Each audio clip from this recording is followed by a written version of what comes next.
So yesterday I talked about hypertonia, and I was asked offline while I was at the baseball game, what if my baby was floppy and they have an HIE diagnosis?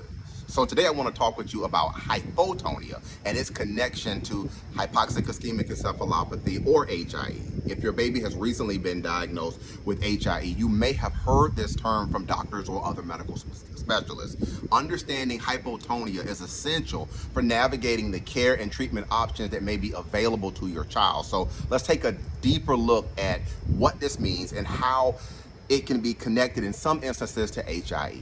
Hypotonia is a medical term that's used to describe low muscle tone. And muscle tone refers to the natural tension or firmness of muscles that help our bodies maintain posture and control for movement. For babies with hypotonia, their muscles feel less firm than expected, which means that they can cause them to feel floppy or limp.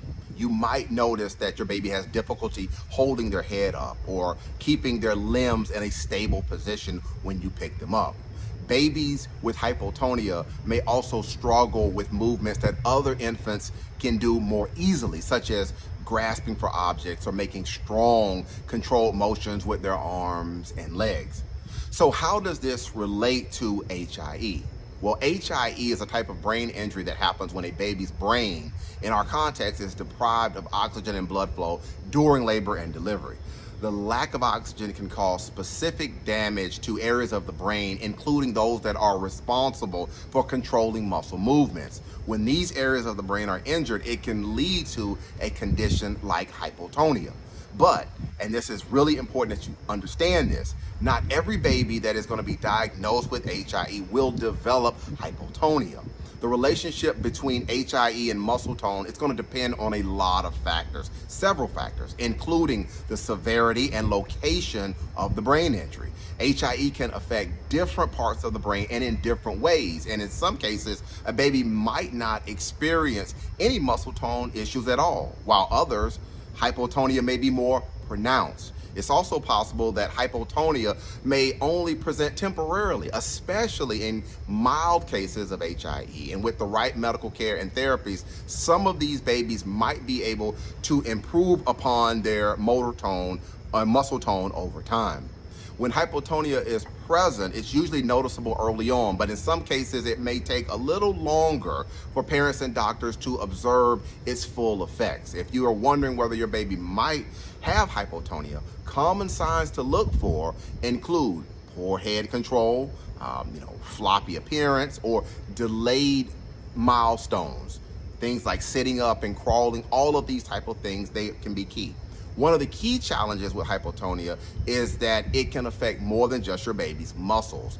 Because muscle tone, it plays such an important role in movement and postures and even breathing. Babies with hypotonia, they might have trouble feeding, swallowing, or meeting other types of developmental milestones as they grow. This is why it's important for early intervention to take place. By working with specialists such as pediatric neurologists and physical therapists and occupational therapists, you can start building the support plan that you need to help your baby manage their challenges with hypotonia. In addition to therapy, it's crucial to keep an eye on your baby's progress. Babies with HIE-related hypotonia may improve over time, especially if their injury to the brain, like I said earlier, was not too severe. However, for some of these children, hypotonia can persist into childhood and beyond, affecting muscle control and coordination.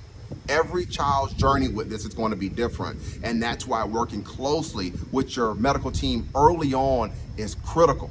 If your baby is showing signs of hypotonia after being diagnosed with HIE, it's understandable to feel anxious about what does this mean for their future. One of the big questions that parents will often have is whether medical mistakes during labor and delivery, whether that played a role in their baby's HIE brain injury. Sometimes medical errors like delayed C-sections or failure to respond to signs of fetal distress or mismanagement of the delivery process can lead to oxygen deprivation, which in turn can increase the chance of an HIE brain injury and conditions like hypotonia. That's why it is critical that you have questions, that you investigate the facts surrounding your baby's birth. A thorough investigation by a birth injury lawyer like myself can help uncover whether it was negligence, medical malpractice, or whether it was genetics, or whether it was developmental, whether these are the type of things that led to your baby's HIE diagnosis, and if they are dealing with hypotonia.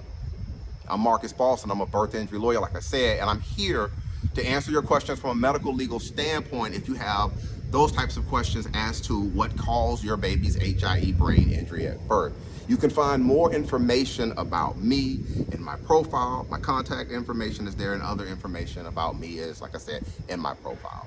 All right, that's going to be it for this evening's short-ish educational video. Have a great evening, everybody.